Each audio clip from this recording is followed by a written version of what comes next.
السلام عليكم، يا هلا والله متابعين الكرام على قناة مواهب صحم.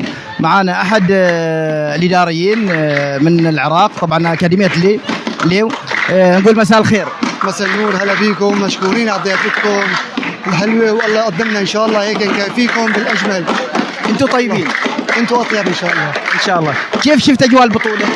والله أجواء مثالية وما شفنا منها قبل هالمرة أبدا، خاصة بالأكاديميات، يعني احتفاليات كبيرة الحمد لله، والله يديم الراعيين والمقيمين واللي قايمين على الاحتفال هذا الكبير للعرب كله وللخليج العربي.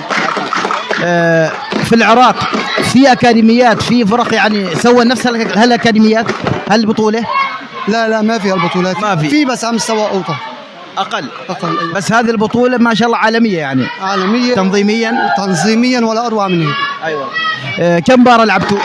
مباراة واحدة امبارح تعادلتوا فيها؟ تعادلنا فيها 0-0. لا 2-2. ايوه. كم مباراة باقي لكم؟ اليوم عندنا هلا بعد المباراة. ايوه.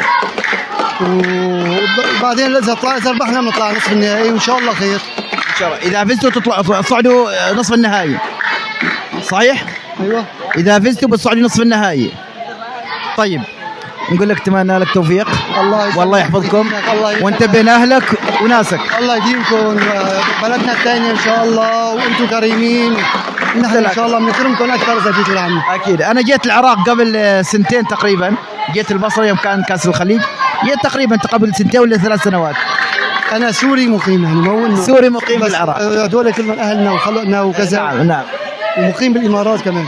ما شاء الله. الله يكرمكم ويديمكم ويديم الصحه والعافيه ويديم الامن والامان للامارات ولشيوخ الامارات ولشعب الامارات. الله يكرمكم. كلمه اخيره. شو تقول لقناه مواهب صحم؟ بتشكركم كل الشكر وعلى هالتغطيه الرائعه وعلى التنظيم الرائع وعلى الصحافه الرائعه اللي عندكم. الله يكرمكم، ان شاء الله بنشوفكم بطولات ثانيه ان شاء الله باذن الله، والله يكرمكم مره ثانيه. امين يا رب. احسنت، اشكرك. الله يكرمك. بارك الله فيكم جميعا.